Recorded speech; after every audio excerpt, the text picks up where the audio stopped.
Ya, peraturan pemerintah nomor 46 tahun 2015 yang mulai berlaku 1 Juli yang lalu disesuaikan dengan Undang-Undang nomor 40 tahun 2004 tentang Sistem Jaminan Sosial Nasional pasal 37. Dan kita lihat grafis berikut ini.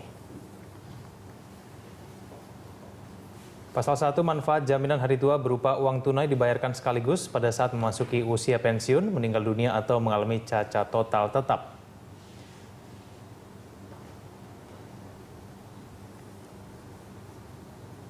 Lalu kemudian di pasal 3, pembayaran manfaat jaminan hari tua dapat diberikan sebagian sampai batas tertentu setelah kepesertaan mencapai minimal 10 tahun.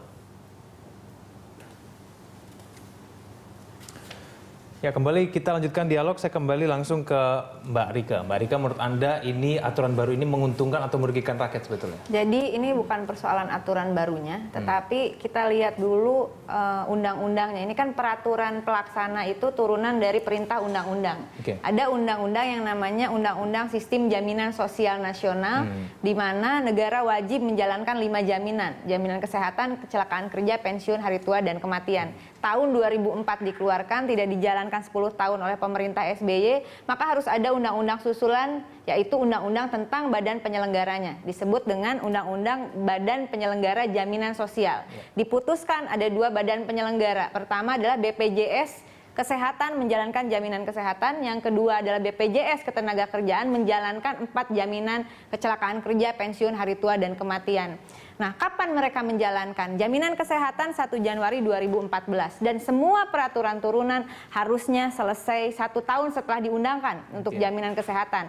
Artinya dijalankan pada tahun 2014 itu di undang-undangnya disahkan Undang-Undang BPJS 2011, 2012 semua peraturan turunan, peraturan pelaksananya harus selesai.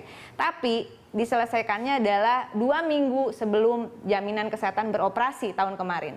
Ini juga kita sudah ingatkan, jangan sampai terulang pada beroperasinya BPJS Ketenagakerjaan. Kapan aturan turunan harus diselesaikan? Perintah undang-undang, bukan perintah kami, perintah undang-undang harus selesai 2 tahun setelah diundangkan.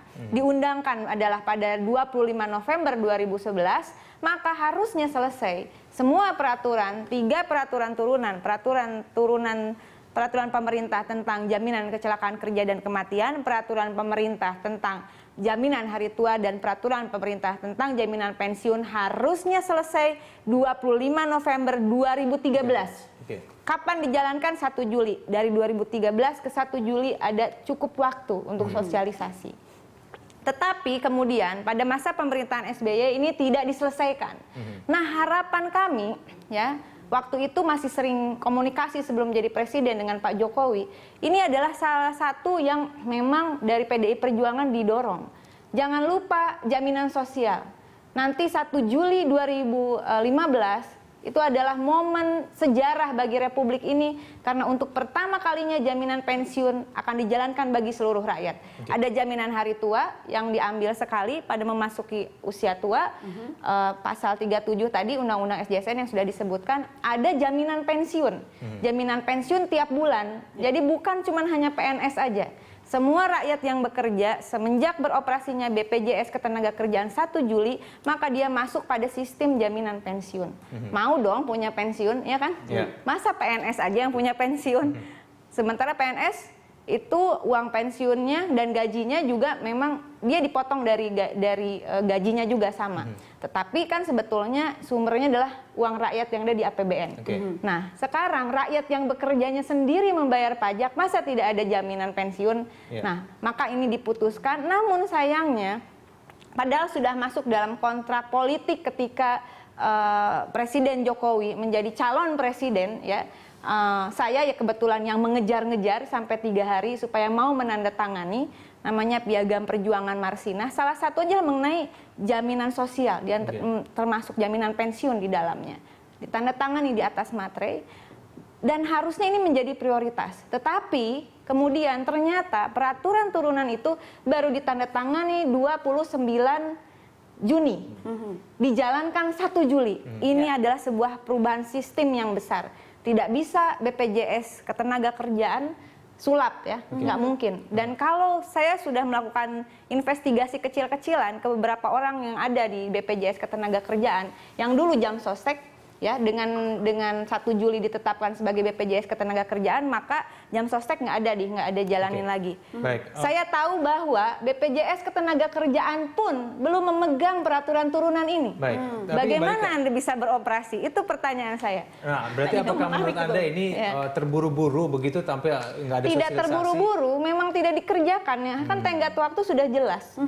Kami sebagai pembuat undang-undang itu sudah memberi waktu 25 November 2013 diundangkan seharusnya ya, 2011 ke 2013 cukup lah, dan kami tahu sebetulnya BPJS Ketenagakerjaan sudah mengajukan di pemerintahan yang lama juga sejak 1 Januari 2013 peraturan turunan ini karena mereka tahu harus keluar November 2013, 1 Januari itu mereka sudah mengajukan. Juga di pemerintahan baru sudah mengajukan. Jadi sekiranya ini adalah sesuatu yang kalau boleh saya katakan, ini adalah ada indikasi kuat indisipliner yang dilakukan oleh pemerintah. Mohon maaf saya harus mengatakan itu, tapi ini kan akhirnya merugikan rakyat sebetulnya. Baik, tapi kalau kita cermati mengenai poin-poin yang sudah disampaikan tadi, ada perubahan dan kemudian ini memunculkan isu. Salah satunya tadi adalah poin yang mengenai pencairan dana harus mencapai 10 tahun kemudian setelah 5 tahun. Kalau Anda mencermati mengenai poin-poin tersebut, itu juga termasuk yang buah dari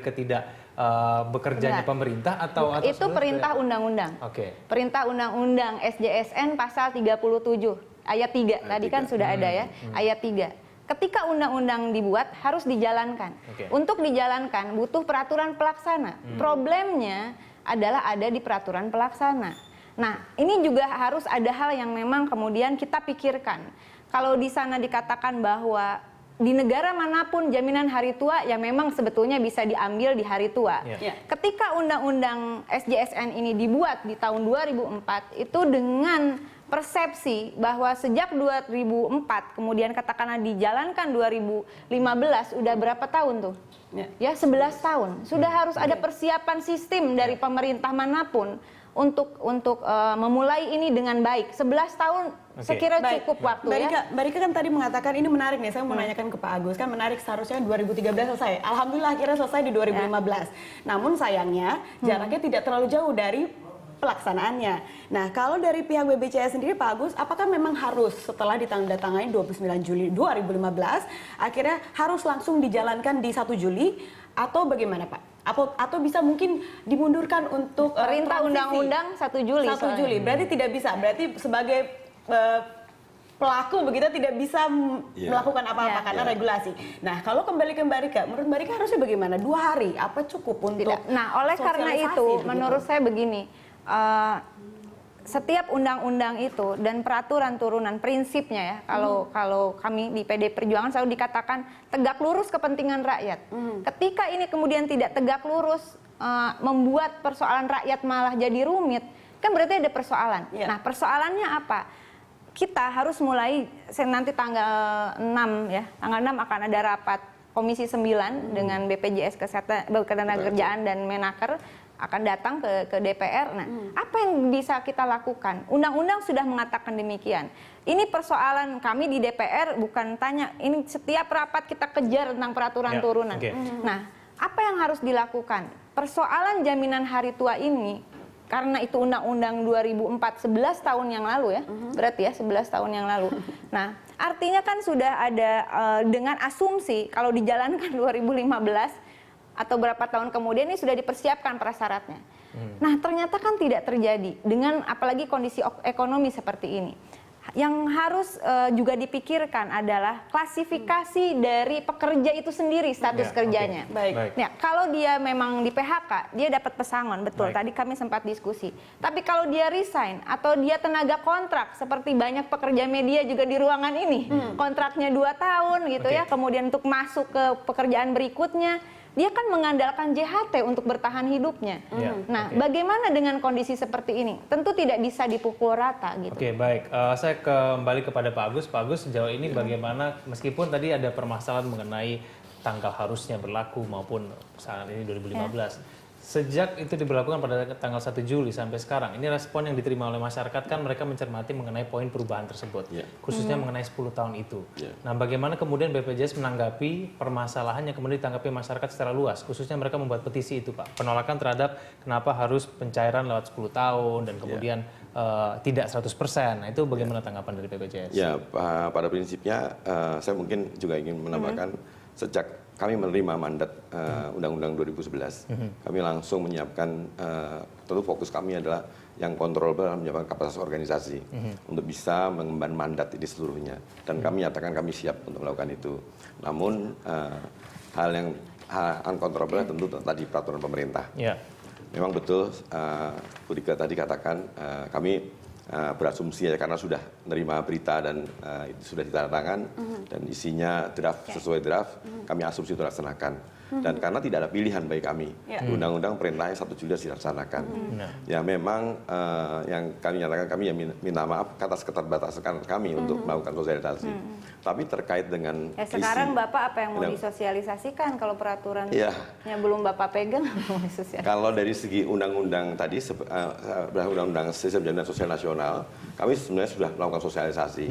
Tapi mungkin lebih general karena belum detail seperti peraturan pemerintah. Tapi seluruh kantor cabang kami perintahkan untuk melakukan sosialisasi sebenarnya tentang termasuk JHT yang baru, syarat-syarat yang baru. Tetapi memang kami akui faktanya masih banyak yang belum mengetahui. Mungkin sekarang kalau untuk pihak BPJS bukan saja mensosialisasikan, tapi juga harus memikirkan bagaimana mengantisipasi komplain masyarakat yang terkait dengan peraturan baru yang mereka tidak tahu, Pak, ya, untuk kedepannya. Kita masih ada 2 segmen lagi ya ini, Mbak Rika dan Pak Agus. Pemirsa, kami akan kembali usai jeda berikut.